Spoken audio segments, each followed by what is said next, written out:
Charge up your game with excitement. Highest odds on the market.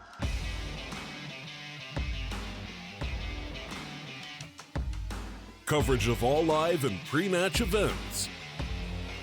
Place your bets with Solid Bookmaker and win with your favorite teams. Take what's rightfully yours with And live we are with Dust 2. Gob and his crew now got to prove that they're the #1 in Germany. And everybody, and I can tell you from the German team, was expecting and looking for this match so desperately. Everybody wanted to see who's up on the throne. Surely this is not a clear indicator for eternity. Nevertheless, it is a display of dominance. And Big Clan was swinging the hammer on Overpass. It got quite close now on Mirage. Let's see what Dust 2 has to offer. Well, we'll take a look at Big Clan if they can recover things as they start out on the terrorist side. A spot that I expect them to have a pretty decent time on. I mean, Xantares has been having a phenomenal series. And on the terrorist side, he gets a little bit more room to maneuver around.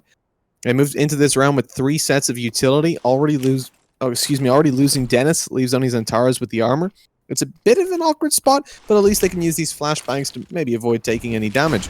As they push towards the site, Flash is going over. Certainly not going to be expecting more. Searson's flashed on long as they close in the distance. Up close and personal, though. Searson hiding inside the smoke spit. He pushes through and falls. And we're into a 4v4. But again, think about the lack of armor in play for them. Right. Searson finds it easy to take Xantares down, and now nobody has armor left. This is just so ridiculous that now Tizian even prevails to some degree, but the body shots, I mean, you need a few, and then you go. Big Clan, the night further access. And like I said, this is the duel where the Germans were looking for it. They were hoping, they were praying, they were interested into seeing who's actually up there. Because Sprout is climbing and climbing on the other side. Big is falling, and they're falling without a parachute too much, really, is it? Falling quite a large distance. But I mean, look, Sprout have built up a lot of momentum. They start out with the pistol round. It helps them even more. But they have invested heavily into SMGs here. 3 alongside a scout. That buy doesn't leave them a whole lot to work with coming into the next round, where you should see Big Clan getting the majority of a full buyout. They pull out a scout for now, though, with a lot of pistols upgraded. On the back of that bomb plant, they can afford some util to back them up and still have cash in the bag for round number 3. So they're in with a decent chance to actually do some damage right now, along with the fact that they're future-proofed for the coming ones. Any weapons that Sprout lose here, it's going to cost them greatly in the next round. Right. And if they lose that, then they've no money to reinvest, obviously. As we're talking about that, no tough time for the UMP in this case. Tap Symphony-wise really on 1 HP. So slowly and steady. I'm a little confused why Tapson doesn't give his Deagle to both Tizian or Gob. But I mean, yeah, that's the way to put it. Flashbang coming on top. First one to now lead the charge is going to be Tapson. In the meantime, Dennis falls down. So things are turning somewhat sinister. With Mermits now getting Tizian as well. The bomb down is ideal, Mitch. I don't see anything though happening for Gob. It would be a German miracle. You know, do you know the word Wunderkind, Mitch? Wunderkind? Yes. Have you heard of that? I've heard it, but I don't know what it means. It's especially for a child like what was his name from Complexity, the 15-year-old? Oboe. Do you know Oboe, right? Oh, Oboe. Yes. Oboe is a Wunderkind because he's a child or a young one who's extremely talented. Okay. And it's a German word. That's where I was trying to go.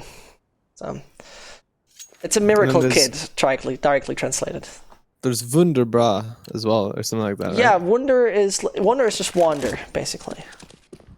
Oh, fair enough. And well, that is a wonder. Talking about that. Good night, Faven. Frag found.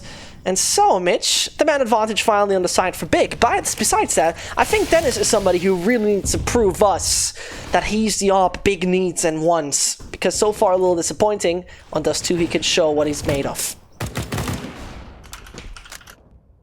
At least the opening goes their way, although you can put that down to a little bit of luck, a little bit of skill. Big Clan closing out rounds where they come ahead. That's been the staple of a lot of the maps that they've played recently. The first series, they were closing them out even when they went behind early on. But things sort of decayed as we went over to Mirage. Now on Dust 2, coming towards the B bomb site. Man advantage in play. They're going to smoke off the cross, split through middle. At least that's the plan for now. Things may change though as they hear a flashbang aggressively on short, indicating that there's about to be some aggression coming through from Spitty. They could catch him off guard, with Dennis still peeking that. The spams through the smoke. Keto runs through just in time, but gets dropped down, leaving it into a 5v3. And Spitty was heard earlier pushing down here, yet he's still able to catch Dennis off guard. Oh, it's getting a little nasty, isn't it? Sirson ripping off the hat of Centaurus as he's beheaded with the mobile guillotine. Sirson once more waits this out, and they're coming through tunnels. They're knocking quite loudly and viciously on the door, and as Rishan himself now needs to see what he can do, he's gonna die.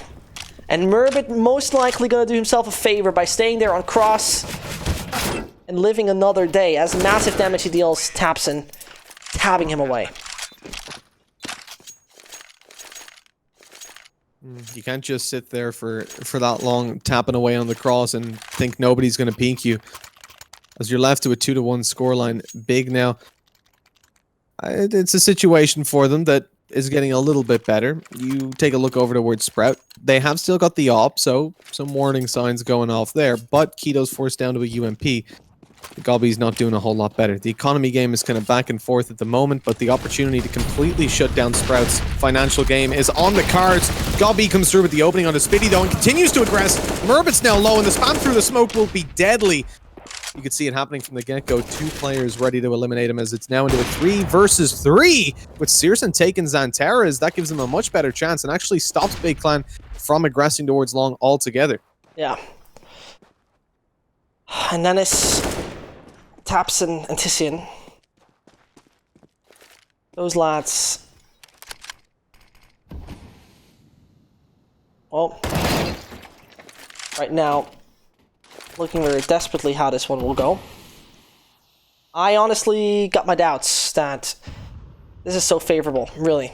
I mean, very honestly here, Mitch, this Big Clan is just not the team made for this map. The statistics are not lying from time to time. It's different competition. In the meantime, though, one close-range player, that's Keto, and he pretty much should seal the deal, except Tissian is about to go ham. Reloading though, Searson hears it, knows exactly where he is and catches him off guard, still in the tunnel. 3-1. Sprout pulling ahead early on the CT side. This has been a staple of them though. We saw it in map number 1. We saw it for a moment in map number 2, although they recovered it. They get ahead early on. They have a lot of success in those weaker rounds, but once Big start to get economy rolling, then things fall apart for them. We'll see if that's still going to be the case though, because like we said, they recovered that. Their late half play over in map number 1 was really nice up against Big. It was still a close enough matchup, but definitely not one that we expected to see after Sprout's performance on Overpass. Now Big come into this round with just a few pistols. Yeah. Not really expected to do too much. Sprout have all the weapons they could possibly need to shut them down. And indeed with very limited utility as well. The prospect of maybe pushing through middle up to B, anything like that, and catching them off guard isn't really there because Sprout should be able to support each other pretty well without smokes in play. Speedy hears that, most likely. Just gonna play it a little more passively here.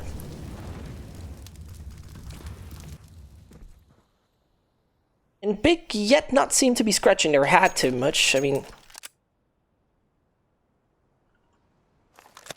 at this point in time, I just want to point out Sprout is, after 16 maps, legitimately nearly 50-50 with Big Clan, and now you can start to be worried, Mitch, a good bit more T-side. We're talking about nearly 60-40, and so circumstances are quiet, sinister for the Big Clan side. Murder with another, that's the meat grinder, and so the Fleischwolf strikes. 2 more to go for the Big Clan. And I got my doubts. Major doubts, big doubts, tremendous doubts. The doubts are all there, and so are the rounds for Sprout. With plenty of weapons carried forward, they're not really too worried about their economy at this point. And I gotta say, this is, again, starting to really impress me, considering if you look at some of the matches that we've seen from Big. Like, sure, Dust 2 isn't their best map, but it does serve as somewhat of a middle ground. Despite Sprout winning the majority of their matches, they are playing against a much lower caliber of team. And as you look towards even the last couple of times that they've played up against Na'Vi, Big got barely anything on the T side, only 3 rounds on the board. Again, a similar story against Astralis, 5. When they played X3 Max, they had a much better time, though. Yeah, but we're talking about X3 Max. I think that is something we can't really count in. With Faye, even though through the smoke, gets one nevertheless, dodges the bullets of his teammate. Dennis is going to play anti-air for the moment. No further trespassing allowed. And look, Big is still very hesitant. The smoke now starts to fade. The other one comes closer anytime soon. Support from Searson is to be expected. They still got a bit of utility that can make it work. And as you see right there, I'm not quite sure if you're a fan of this patience, Mitch. I'm not too much, because things can start to backfire so massively so soon. Well, they can indeed, but for now, nothing going down except for Sprout presumably saving some weapons. I think realistically, the best chance, the fact that they've won a lot of rounds, they have a little bit of economy left over, but when you look towards the B bomb site, the likes of an even 3v3 retake, let's say, it's still really hard to get back into the B site without all too much utility to use up. When the T side have the man advantage as well, it becomes 10 times harder. Well said. So as we look towards Big, carrying 4 weapons forward, better economy control, but Sprout do get a pretty big benefit from bringing those weapons through. They can reinvest into utility on each player, they can drop over weapons, and have themselves a really well-rounded buy with everything that they need to work with. One thing that we can say, it's been a huge recovery from the last 2 games that we've seen, was the inconsistency that came through from Searson on the AWP over on Sprout. Although he's yet to find opening kills, he's now 7 for 1. And continuing to have that AWP in hand with cash stacked up in him, he's not looking all too shabby. Not too shabby indeed. I mean, a little later on, I think a very funny story for all the international viewers will be how actually Searson got to be Searson. In the meantime, that AWP hopefully does a change for Sprout. They most definitely want to keep up the immense strength that they have delivered during the beginning few parts of the map, Mitch. And so far, this is where momentum could come in.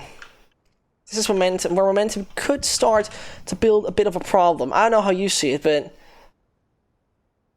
we're going to talk about that in just a second. 1 minute left. And Big Clan, I mean, at least the bomb moves over to tunnels. This is still not a clear tendency. Leaving Dennis over on long, who does pretty much nothing at this point. I mean, he can't. Let's put it that way. Big problem for them is that Sprout aren't rotating to A and playing passive in CT or anything like that. They're getting aggressive.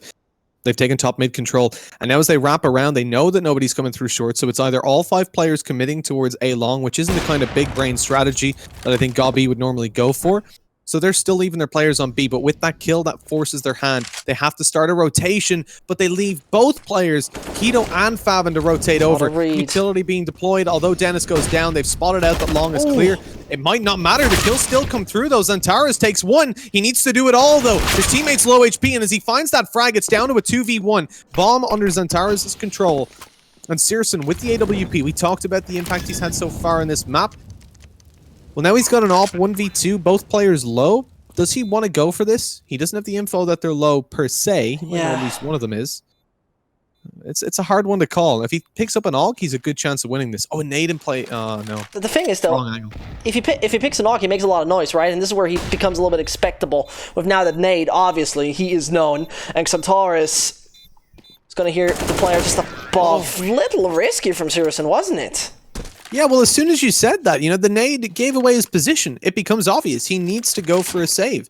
He has very little time, 1 versus 2, but continues to aggress going in through the window. And not a decision that I agree with. That was very risky, and they've lost a very valuable weapon that could have played a large role coming into this round where it spread a very little else to work with.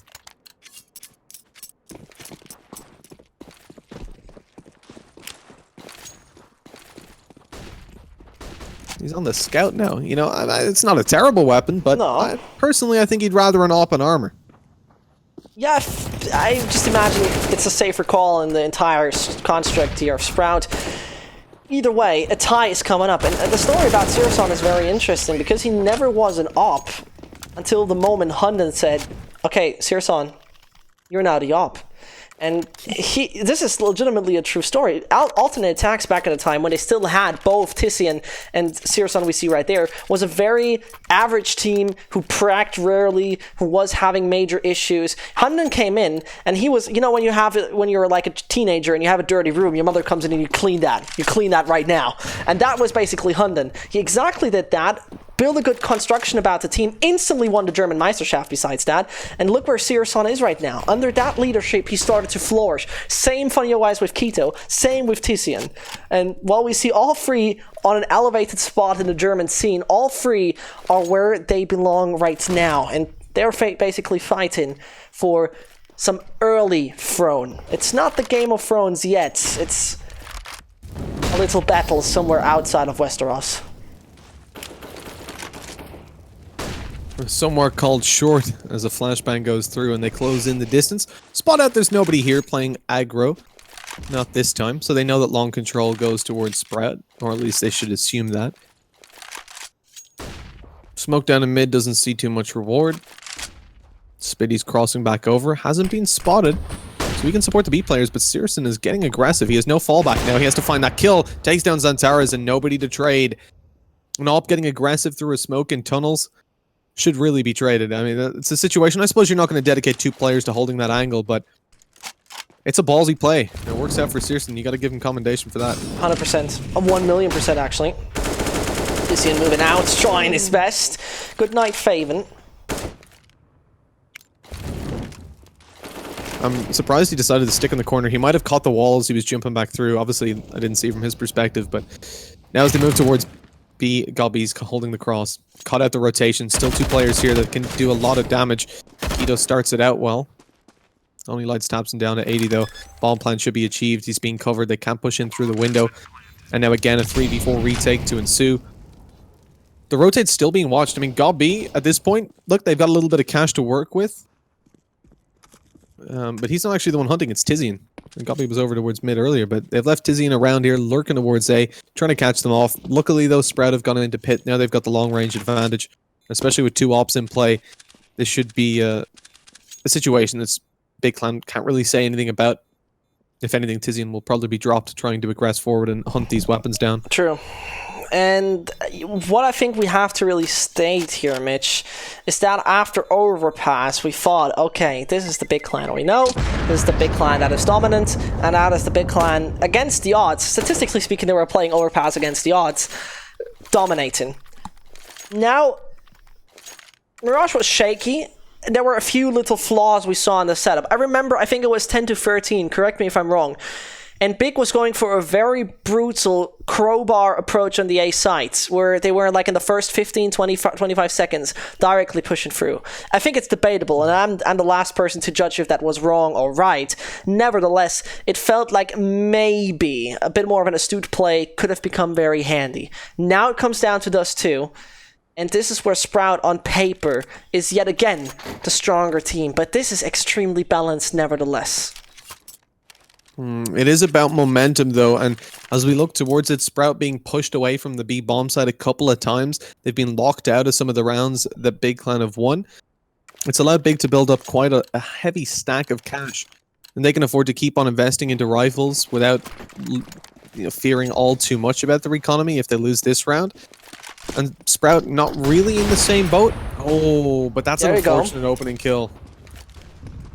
Was blinded but had the right timing. Brilliantly done. And especially this very mixed and odd buy from Sprout needs that. Faven strikes a second time, and young Joseph is not to be stopped at the moment in combination with the UMP. Good night, Big Plan. This is disgustingly good, as though Gob tries to do a bit of damage control. Sprout gonna tie it up immediately again.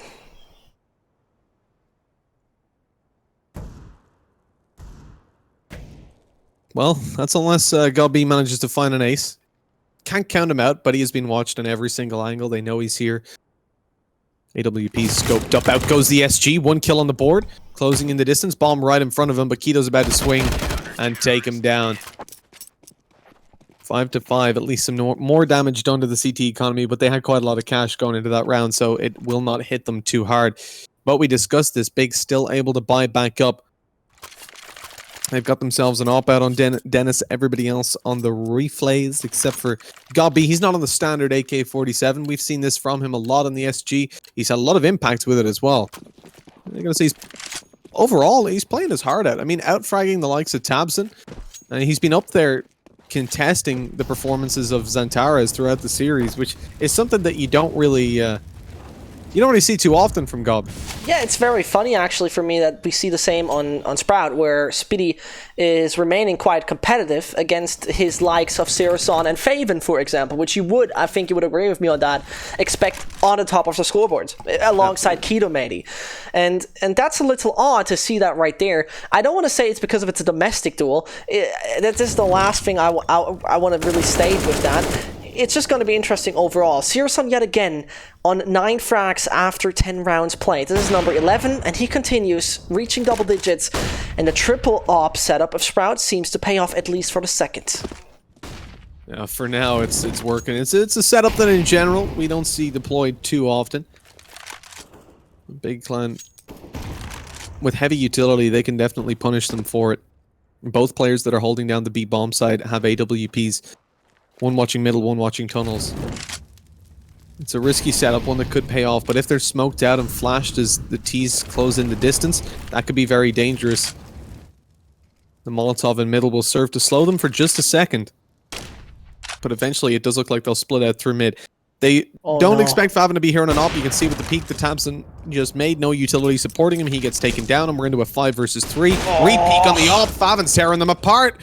He knows that at least Xantares is here, but now it's being watched by Searson.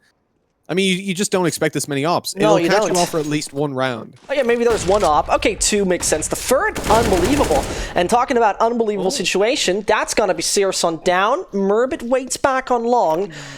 And that duo is not having enough time. And even after time, Xantares, if that was necessary, I mean, sure he has 2k left, but debatable. And the thing which I just really want to point out, many people who know Sprout a little better know Faven tends to second op, for example, on Inferno on the CT side of Banana.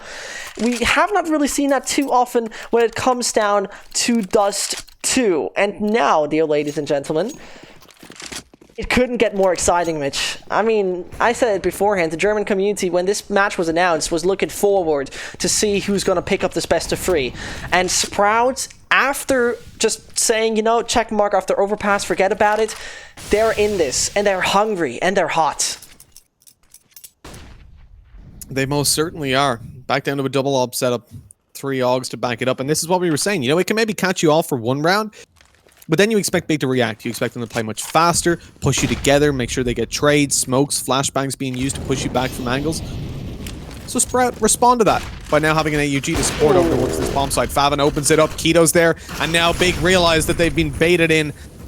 The op's still watching the cross, but the trade at least on a below HP Tabson, that's a worthwhile one as they can now probably get the bomb down, specifically with Gobby still holding the cross. He's been doing this every time they've gone to B.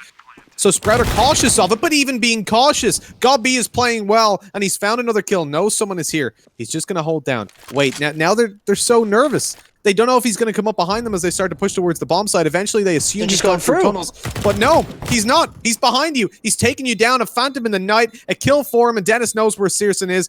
Trained in with the AWP, but the timing... Whoa! What? God, what? No! How does Dennis miss that? He's going to pull through, doesn't he? But look at this HP. It's not much more time. And Searson, forget about it. Forget about it. Either way, Dennis, with a debatable whiff, I would say. Either way, 6-6 with on the edge. And I think if they would have just earlier said, whatever, it's just Scott B in the middle and pushed through, they would have had a 3 versus 1. Surely they wanted to clear out the position. Makes a lot of sense, but they weren't fast enough in the end. Big with the 6. Sprout still got the money left in their bank accounts to use it. Speedy the only one who really suffers in that one. It's an unbelievable back and forth, isn't it? I think he should have... Well, look, it's a gamble that you make. He thought maybe he'd be coming in through the window or something like that, but Gobby was spotted down towards mid. He'd peeked you. He wasn't on the bomb site already after you'd taken the fight. I'm very surprised that he didn't assume that he was coming through tunnels. Could have dropped the molly there and won it out, but it doesn't work out in the end.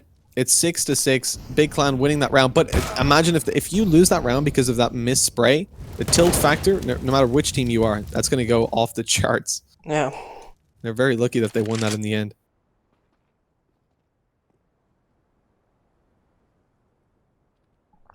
I'm honest with you, Mitch. I'm German and I don't feel satisfied. And you know how those two things go along here is somewhat obvious. Still, oh, what? That looked pretty point blank on, but I got bamboozled in the end. The thing is, whoever is gonna lose this round is gonna economically collapse, and in this case, it might be big to collapse anytime soon. Speedy, with an easy body shot onto Gob, is gonna deny further access. Same goes for Xantares as good night. Goes to the Turk, and this leaves only Tapson. Good luck, have fun, but the op, accurate as usual. It is indeed in the hands of Spitty. As we look towards the scoreline right now, 7-6. Sprout pulling ahead. It's a map that I don't think is the worst to see an even scoreline on. So, although they should get up to 8 now, if Big Clan pull it back and finish 8-7, I don't think that's too bad for either team. Although, again, I would rather see Sprout walk away with a little bit more of a dominant scoreline. Very late decisions here, but they're going to be going for pistols and armor, actually full forcing into it. Big Clan making the risky choices. Let's see where they decide to take it. As early on, they're heading towards top mid, knowing that the op setups have been rampant, going for short control, and they're going to try to swarm this A bomb site by the looks of things.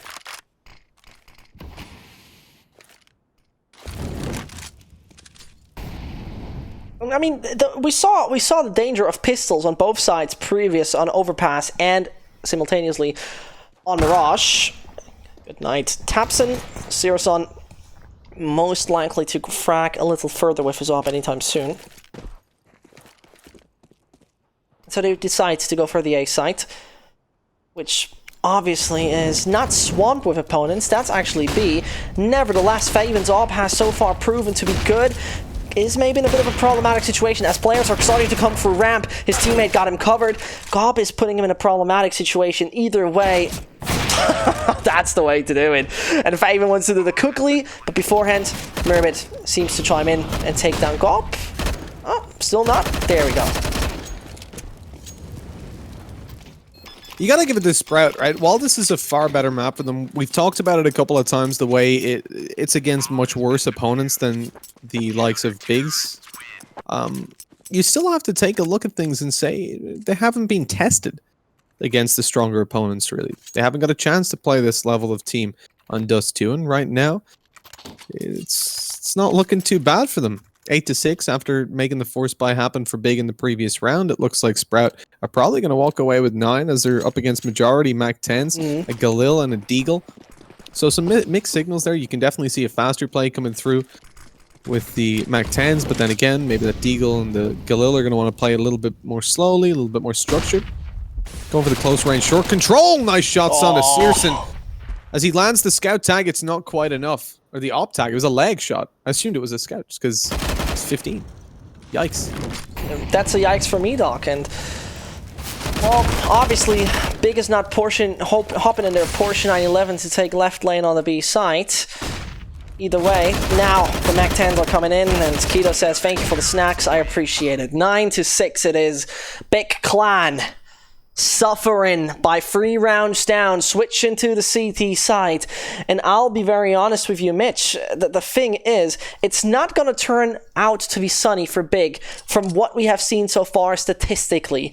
57% of the rounds of Big Clan on this map have been won on the T site. 57. So obviously 43 on CT. That's not great numbers, is it? It's not really, but you take a look at a lot of the time they start out on the terrorist side, so they don't get to play out as many rounds. When they swap over to CT up against Astralis, they lost 10-5 in their terrorist half, and then ended up losing 6-5 on their CT, which is a much tighter scoreline. The pistol did go their way though, so you got to take that into consideration a little bit. All in all, I think Big early round, if they win the pistol here, they get themselves in with a good chance. But if Sprout find this pistol, I find it very hard. I'm still looking to Big to be favored. I prefer their CT side here up against some of the stronger teams. But if they don't win this pistol, I think you can almost start kissing goodbye to it. The Sprout has built up so much momentum. I mean, it's time for Stars here. The P2000 not really making it work. And yet again, a quick look on the minimap tells us Big Clan is intrigued to move over A, aren't they? Oh no, they are intrigued. This tastes so bittersweet because Sprout, if they are reacting in time, they realize it's all just B that's empty. And take a look, they could build an entire real estate on that because nobody's even disturbing them. Big Clan, wrong reads, wrong understanding, and a big problem that now occurs. The retake with a site, Mitch, that is so freaking narrow. They've also got tunnels controlled because of the top mid. The players stopping them pushing through. They've spotted all coming up through the ramp. You've only got a smoke to work with. It's going over towards the tunnels. And pushing on through. Okay, they're finding actually a lot of the kills here. Searson's going to be eliminated, leaving only Spitty behind that smoke. They can go for the defuse. They've not got a kit to work with for now, but they found the final kill, so it doesn't even matter. And that retake works out for them. I'm quite surprised. 3k for Tizian, and again, stepping it up when he's kind of least expected. Now top fragging for his team alongside God B. And Sprout, I mean, that was a round that they basically had in their hands already.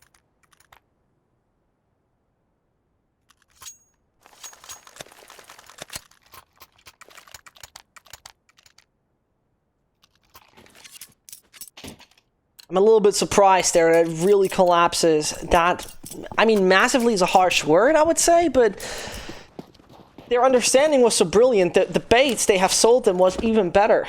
And now, let's see how this one can go.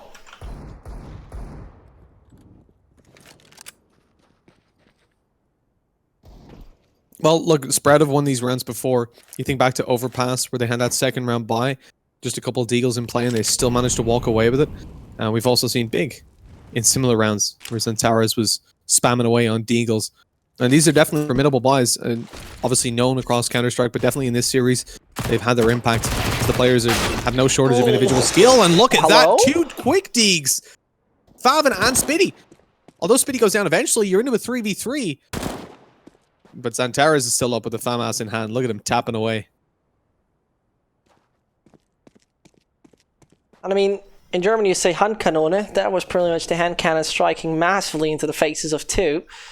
The thing is, if they really stick right now to the A site, it might be also functional. Zantares, not much room for error. Faven definitely spotted him, and he wiggles around as much as possible because over on long, no, Murbit.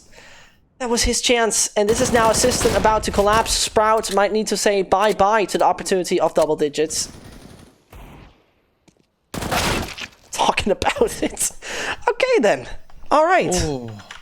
Yeah, this is starting to get a little bit scary for Big Clan. Bomb's going to be thrown across, retrieved relatively cleanly, as Favin should get that planted, but a lot of the pressure's on Murbit now to make it work with the deagle in hand. Spam's going through. Dennis on 34.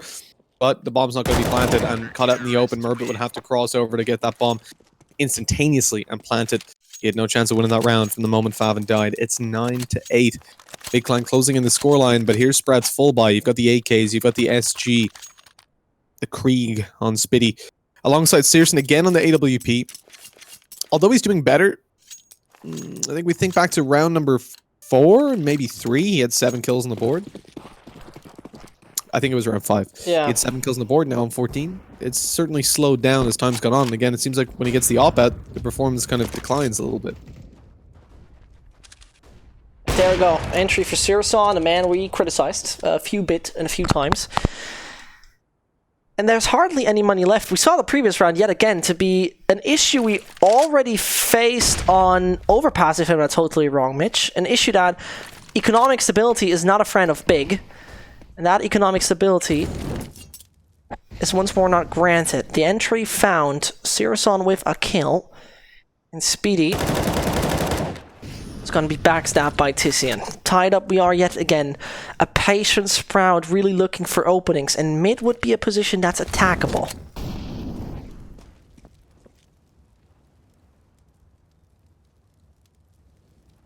And that bomb's rotating around a B. This is most certainly going to be a hit at this point. 55 seconds left. They're inching through middle, looking for a pick. Not being granted one as of yet. Up close and personal, Xantares is in a position to catch them, so long as they maintain a little bit of middle control, but the problem for them right now is that they've got none. You can easily see the walk coming up through middle. They can get up to B straight away, so they push through. The bomb is there, and it's taken down. No bomb control for the T's. They have to push back up. Keto getting himself a very quick kill, and he's not been doing great so far. Now the bomb can be planted. On that B site, belonging to them. What? That was not even looking like it was on him. It seemed like he would rather go for Gop, but he decided, good night, Tizian, and double digits. There we are. Mitch, things might look sinister because, yet again, realize how the economy of Big Clan looks. Only Gop brings anything through. The losing bonus is going to be devastating. They're going to be brought down to 1.4, so the force comes in. If that fails, it's going to be 11-8, where the eco then strikes. It's definitely a rough spot to be in right now. Sprout are pulling ahead like crazy. A position that, after map number 1, didn't look all too likely. Big, despite coming into this as heavy favorites. Sprout are showing us the work that they've been doing over the last couple of months. They've been an impressive team, even thinking back when we were at Copenhagen Games. They were doing a lot of work there. Yeah. They were disappointed to not win the final. I think it was up against Forze. It was Force, yes. I was actually having a 30-minute conversation with the coach of them afterwards. It's all a very immense thing. We were talking with them outside, and they weren't happy about it, but I mean, the whole thing about the team is that it's on a constant upward trend. Yeah. And that's all you need. It doesn't matter if you're not getting success instantly, you know? Exactly. You know, oh, you can have a yacht in Hawaii in the next 2 months if you click on this advertisement. No. You didn't work for it. Exactly. You got to get it bit by bit. Talking about bit by bit, Mitch. Well, oh man. Big Clan, in the meantime, bit by bit secured major control over this round. Molly failing, a minor mistake with major consequences. Merbito finds him mid-air, is looking for more, and Sabit Coctasar is actually looking for more and more and more, as he's not so aware about tunnels, and that might be a failure. Yeah, indeed, that's gonna fail. Faven, with only 3 HP, most likely will not stand a chance in this duel, but he's gonna try to play this one smart. Gop is waiting behind the smoke and should backstab him just right now. A well-played round from Big. The one decision that could have cost him their taps and jumping up on low HP, he was very quickly taken down. I was getting scared, but in the end, it goes their way with a defuse coming through. And now on 10-9, Big Clan stand a good chance of pulling this back. They've avoided their economy being completely distraught, while Sprout aren't looking too good. They can still get themselves out a reasonable full buy. I think that's the thing for Big Clan here. I desperately hope that they didn't come in underestimating their opponents, and I don't know if they did. We've seen some certainly over-aggressive plays towards the start of the series. They've kind of weaned down as time's gone on. As Sprout were consistently punishing them whenever they were getting a little bit too loose. Right. Shall we say.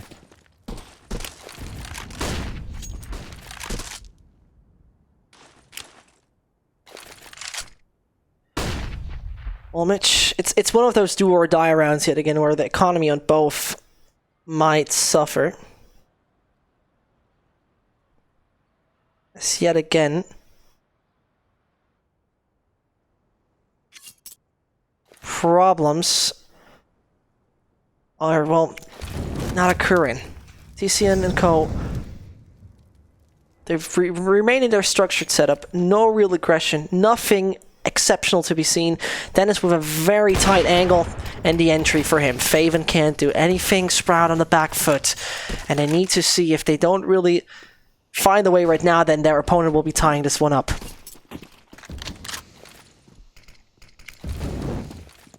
The smoke in the crawls definitely indicates that this is going to be a hit towards the B bomb site. Zentara is hiding inside the smoke, hoping to catch them off as they push through. The flashbang as Dennis capitalizes on one kill.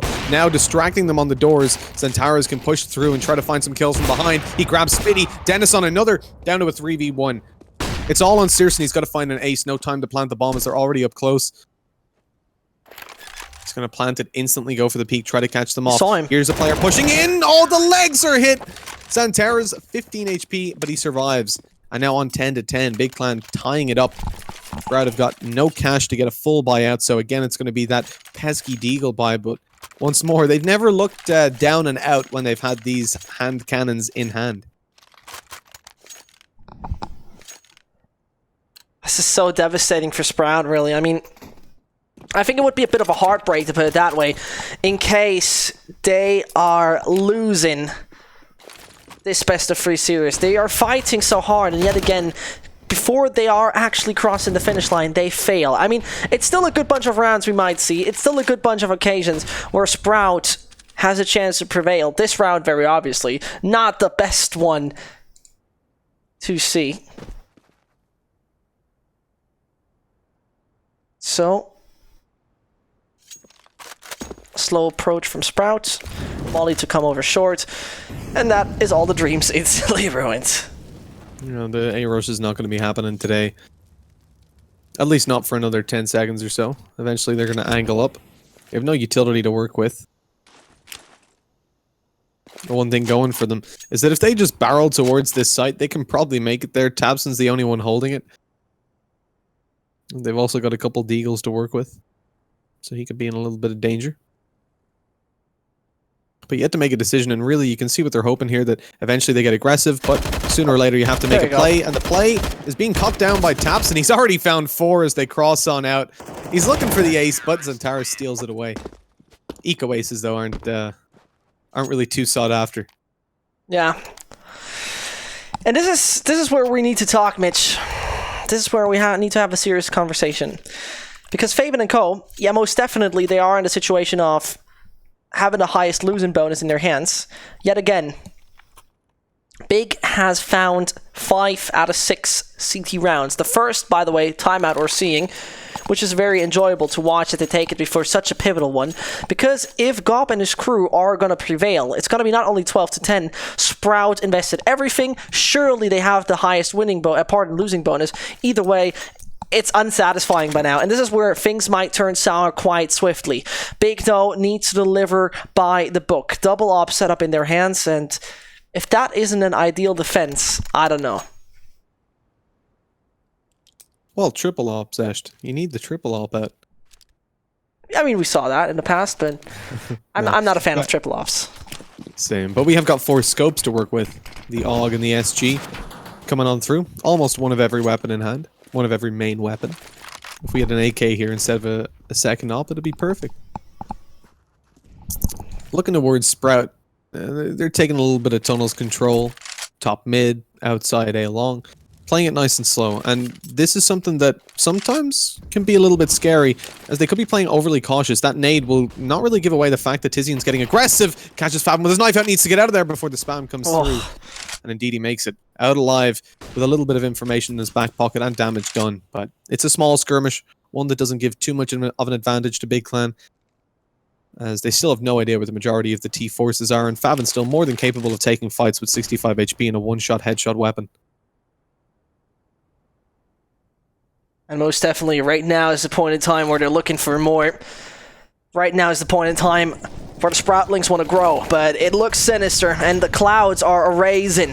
Centaurus takes down Keto. A is now the main objective, but yet again, Tapson and the boys on the right track to find number 12, find victory, and find the well-needed dust too. And Dennis Reed, good on long. Speedy wants nobody from CT to come closer. Forces back Centaurus, if I see this one correctly. Either way, 30 seconds to now turn things around. Mervert starts off good, and the A side belongs to them. Goff with a major failure? Not yet. Either way, pressure is high on Big because it was looking so good. It was a 3 versus 5, and there he strikes. Centaurus is next, and that's a major mistake. Sirason, good night for you. Good night for you. There it is. Eyes closed. 12 to 10 it is. He was dabbing, trying to get away, but it's not happening. Skr. 3K. Antares comes in and skirts all over him as it's a 3K for him, putting him on 17 kills. And again, top fragging for the Big Clan side.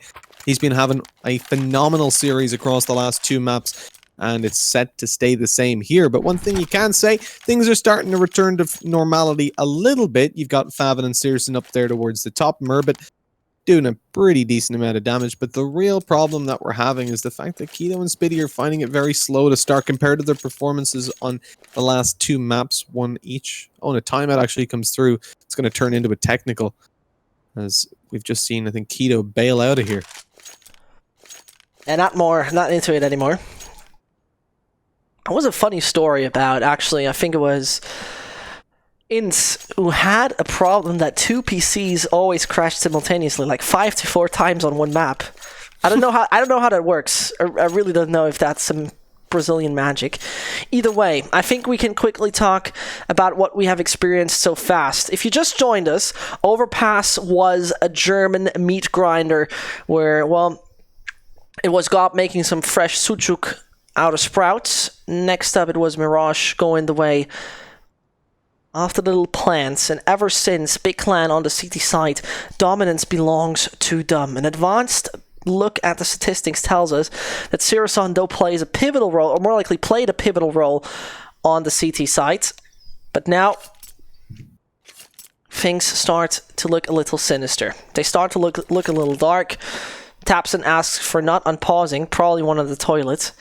And the thing I'm asking myself right now, if they're actually in the team house in Berlin or not, if they're actually sitting together or not, would be interesting to know.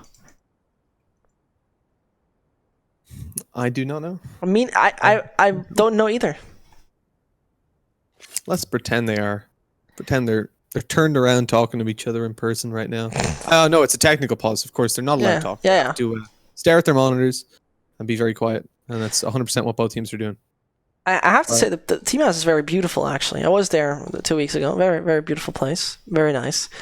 Very good for a LAN. I think you would probably look very, very focused at your monitor if you would play there. Fair enough. I wonder what the... So we were talking a little bit before this, right? And although the majority of rounds for Big are picked up on their terrorist side here on Dust, yeah, it does seem to be a case that they very frequently end up starting on the terrorist side and then lose the map relatively one-sided. They've had a lot of one-sided losses, so with that coming through, obviously not as many CTs on the board. I feel like they do look better in the CT in general, and it's held up in this matchup so far. The fact that they've been able to recover things. Starting it out, Sprout get another full buy. This is one of their last chances, really. Their economy's starting to go very low, and Tabson taking Spitty out. That's one hell of a way to start it for Big. That's one hell of a way to bring it back, I suppose, as well. Then it just turns his back. Fair enough. Yeah, I mean, that looked like an annihilation back in middle. Painful it is, and there the smokes land towards A. Gob is once more proven the SG is a valuable weapon and a right and good tool. In combination with Xantaris, things might look quite sunny for Big yet again, as they're trying to make it nothing else than a 13-2. But what a shot from Faven. Puts it back in a man equalized situation. Xantaris though with a spray down, and Faven, is he on a pedestal? Yes, he is. Too high, too tall, and Xantaris just too good. 13-10, and Sprout. The losing bonus is there yet again and again and again, but struggles are here. That's another 3K from Xantaris, further cementing our point about him being one of the most pivotal players on that Big Clan side across this entire series. They call another timeout, despite having plenty of cash in the bag. And I like this from Big. You know, they've been consistently using their timeouts smart. They're not waiting until they're losing multiple rounds in a row and then calling the timeout to stop the tilt. They avoid that situation coming through altogether, getting a read on what their opponents are going to have economically. Interesting. Okay. So pistols and armor here bites the economy down low, but with the loss bonus, it's not going to be too terrible.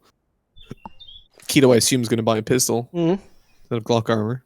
That would be unusual. I would have expected a little more. From Keto? No, from the spy here.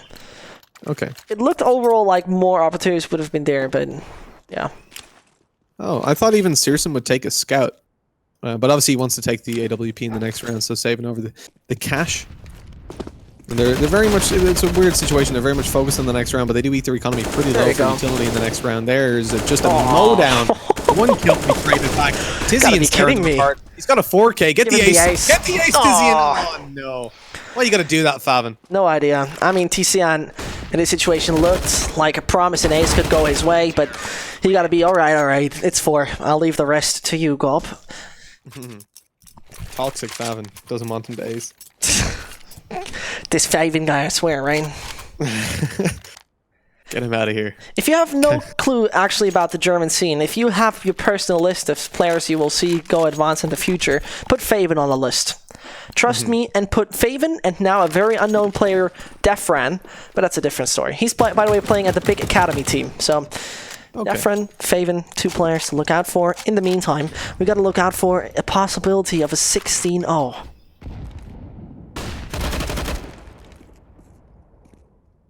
Searson's already gone.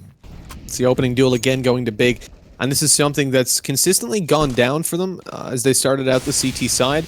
Sometimes we've even seen Sprout pull things back with 1-for-1 trades to start it off, but then things have spiraled out of control. They've yet to win more than 1 terrorist side round, and that was round number 3, the first buy that came through.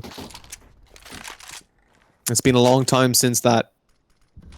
And although they've looked close in 1 or 2 rounds since then, it's majority of the time just been a dominant showing. I love this setup. Yeah, Dennis doesn't get the kill. He gets the tag, though, and they're definitely not going to expect Centaurus to be here, but the Molotov actually catches him, pushing him down into the open and to 36 HP. Sprout behind in the man advantage, but ahead in HP.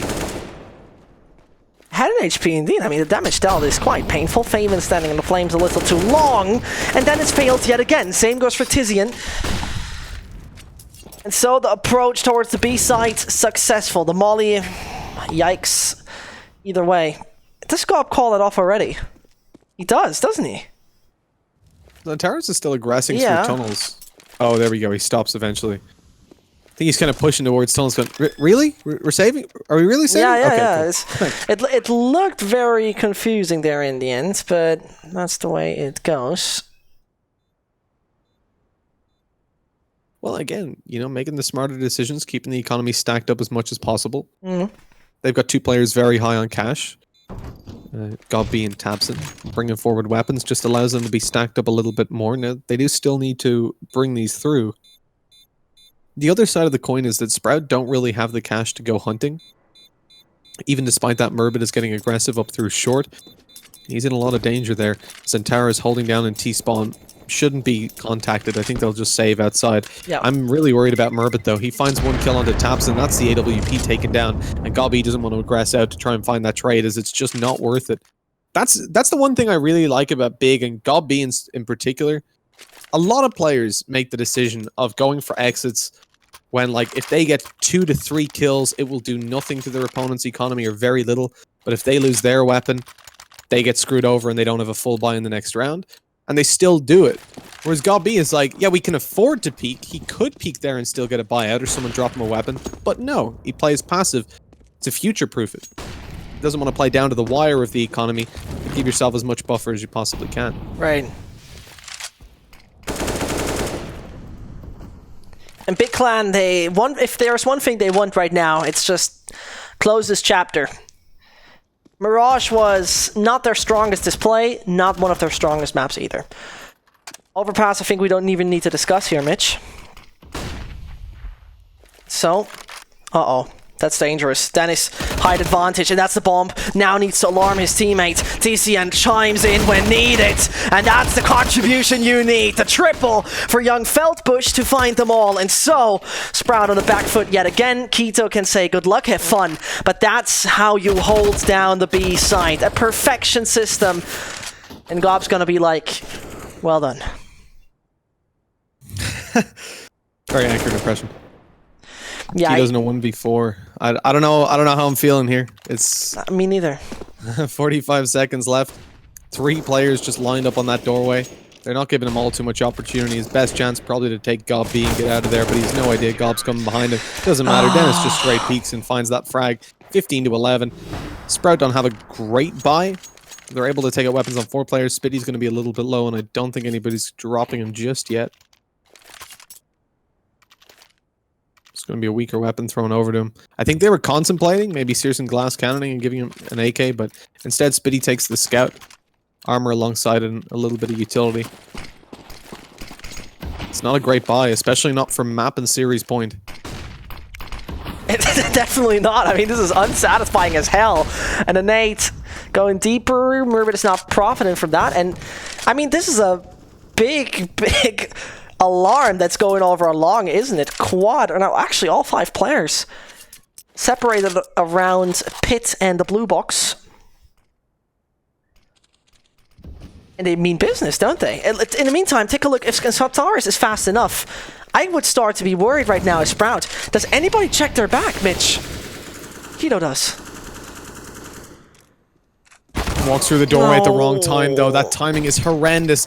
As Antares has all the control up behind. He's Molotov'd off, so he can't aggress forward. But they need to make a move. They're forced into pushing right now, or they'll have to worry about that flank in just a couple of seconds. The kill's going down in their favor. This is starting to look a little bit better, at least.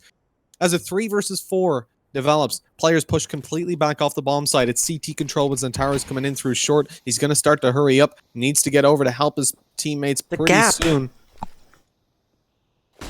The gap is so devastating, Mitch. They don't have any further smokes. Oh no.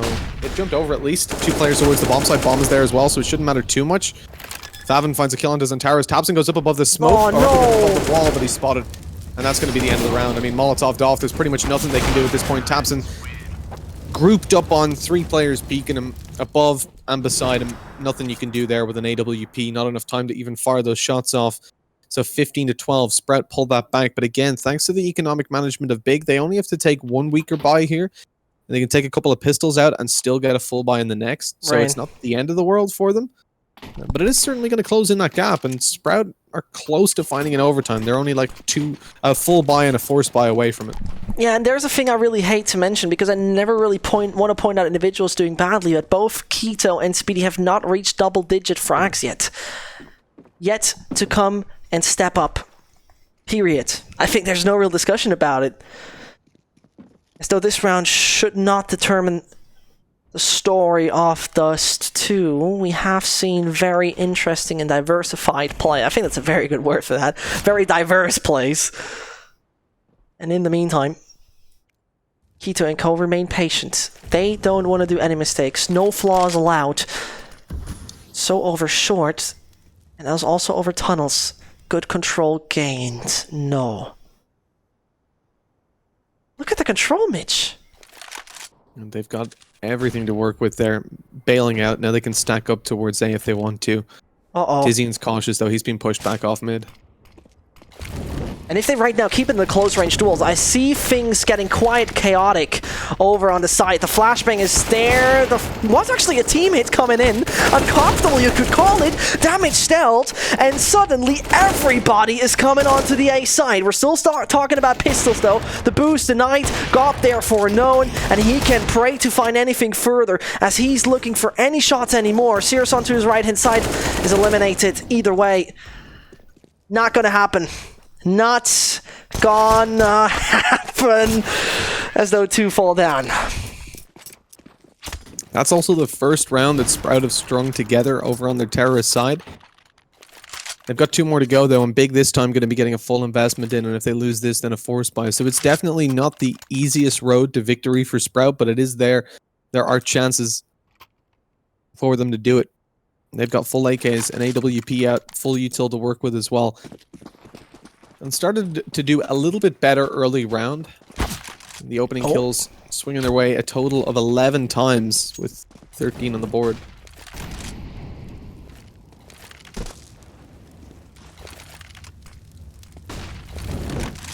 In the meantime, I mean, things are still not looking that sunny for Big, to be very honest. Attack Dennis, sure he has the op, so 1 shot needs to be anyway, but overall, no control gained, and short, in a matter of seconds, belongs to Sprout.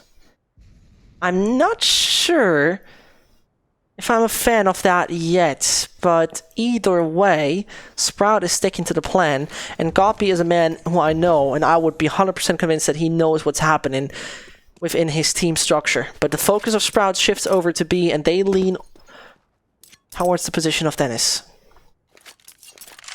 Lit down to 46 earlier on. AWP trained on the tunnels. Peeking out here is going to be difficult if they don't at least have some utility to work with. I think Murbit's going to try to bait for the Opera. Searson is there. No, Searson's just going to dry peek it. Okay, he gets taken down. No. Eventually the flash goes through. Smoke as well, but Dennis is just going to keep on spamming, and eventually he finds another on Nikito, relocating himself, and there it is! The final shot onto Murbit closes it out, 16-13. Man, oh man, it was a close series, though. Oh, well, Mitch, this was an absolutely insane nail-biter. We're heading into a little break, and you better don't go anywhere. It's Mouse versus VP up next, so stick tuned for another banger match. Charge up your game with excitement. Highest odds on the market.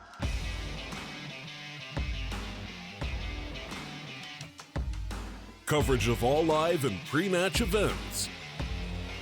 Place your bets with Solid Bookmaker and win with your favorite teams. Take what's rightfully yours with GG.